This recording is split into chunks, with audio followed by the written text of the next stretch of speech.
Hello दोस्तों, श्रीमती संतोष लोकगीत में आप सबका स्वागत है। राम राम, प्रणाम, सत सत नमन, कोट कोट अभिनंदन।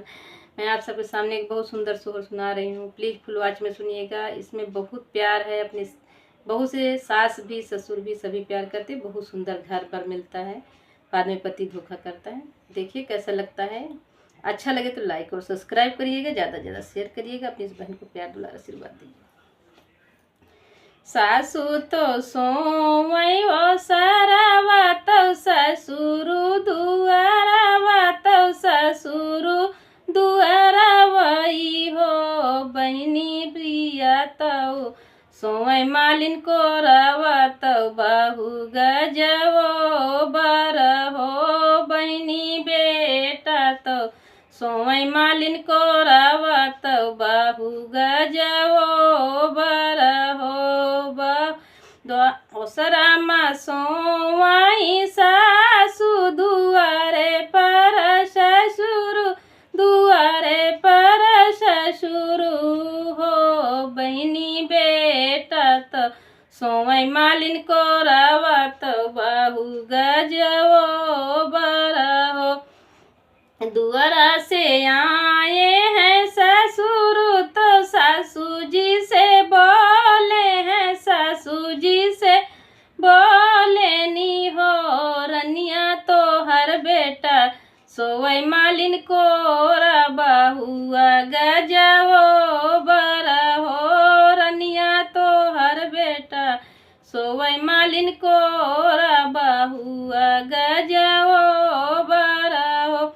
इतनी बचन सुनै सासु तब बहु लगे गाई तब बहु लगे गायनी हो। इतनी बचन सुनी सासु तब बहु लगे गाई तब बहु लगे गायनी हो। बहु खोली दे तू चंदना के वाड़िया भीतरे हम आउबई हो। बहु खोली दे तू चंदना के वाड़िया भीतरे हम आउबई हो। बहु जो खोली के वाड़िया आंगनवई बीचे सासू खड़ी हो। सासू कावन संकट तोहरे जे राजा गायु आदि राती आई हो। सासू कावन संकट तोहरे जे राजा गायु आदि राती आई हो।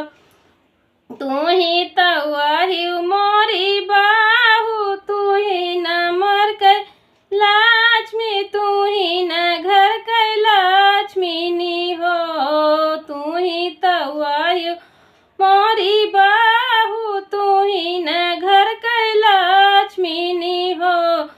बाहू हमारे किरिया खै के बोला तो बेटा कहाँ सोवाई हो। बाहू हमारे किरिया खै के बोला तो बेटा कहाँ सोवाई हो। इतनी बचन सुनै बाहू तौ सासू पैया लागी तौ सासू पैया लागी नी हो। सासू पिया तौ सोवै मोरे गोदिया तौ से जिया सुहावन लागी हो। सासू पिया तौ सोवै हमरी से जिया तौ से जिया सुहावन लागी हो। इतनी जो सुनी है सासू तो बहू से न बोली है, बहू से न बोली नी हो। बहू खाई लीहू हमारी किरियावा तो बेटा मालिन लागे सोवै हो। बहू खाई लीहू हमारी किरियावा तो बेटा बहू लागे सोवै हो। इतना जो सुनी है बाहू तो सासू से राज करई हो। सासू आई सी बचन माती बोला धराम करहानी हुई है हो। सासु आई सी बचनी मती बोला धर्म कर हानि हुई है हो। हमारी तवाहियो सासु तो पिया जी का जन्मदाता हो। सासु तू ही आयु हमारी ससुइया सहिनी ठाकुराइनी हो। सासु आई सी बचन मति बोला धर्म कर हानि हुई है हो। जोने दिन आयो हम गवानवा वही ऐ दिन जाने वही ऐ दिन जाने हो। सासु ये करत सोए हमरी से जिया दूसर राती मालिन करवा हो। सासु ये करत सोए हमरी से जिया दूसरे रात मालिन करवा हो। एकाई रातिया कै कसम सासु धर्म गवायो ईमान वही गवायो हो। सासु एकाई रातिया के कसम सासु धर्म गवायो ईमान वही गवायो हो। सासु अपनी सरानिया मारा खऊ मरी या बिताई बहो। सासु अपनी सरानिया मारा खऊ मरिया बिताई बहो। कौन जाना मैं कई कमाइया की ऐसे घर बार मिले हो। सासु कौन जाना मैं कई कमाइया की ऐसा घर बार मिले हो। सासु अपनी सरानिया मारा जीवन हम बिताऊ बई हो। ससुर तो हमर राजा दशरथ जैसे हैं कसरत जैसे हो। ससुर तो हमारा राजा दशरथ जैसे मासु कौशल्या जैसी हो।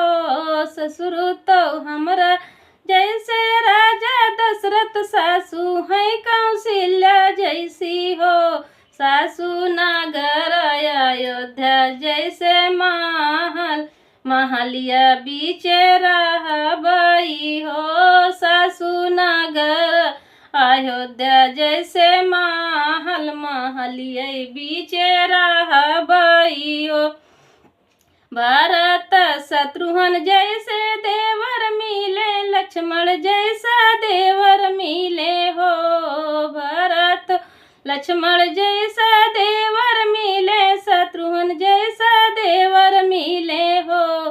सासु मांडवी श्रुत कीर्ति जैसे गोतन तो गोतनियन बड़ी सुंदर हो। सासु सुत कीर्ति ऐसे गोतनी मिली ऐसा सुंदर घर मिले हो।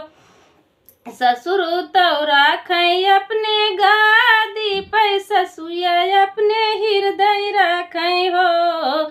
ससुर तो राखें अपने गोदिया पे सासु हृदय बीचे हो। सासु लक्ष्मण भरत आगे पीछे घूमई मोर रखवाली करई हो। सासु लक्ष्मण भरत मोरे आगे पीछे घूमई मोर रखवाली करई हो। मंडवी श्रुत कीर्ति मोरी गोतिनी तो पीछे पीछे घूमई उर्मिला पीछे पीछे घूमई हो। सासु बन कर मोरी पर छाइया तो दाएं बाएं घूमई हो। सासु बन कर परी पर छाइया तो दाएं बाएं घूमई हो। इतनी बचन सुनई सासु त बहू से अरज करई हो। बहू पूर्व जन्म कई कमाई की लक्ष्मी जैसे बहू पायो हो। नामा कई कमाइया तो लक्ष्मी जैसे बहू पायो हो। बाय बाय दोस्तों, कैसा लगा कमेंट में। थोड़ी तबीयत खराब है, अगर कोई कमी है तो माफ़ करिएगा।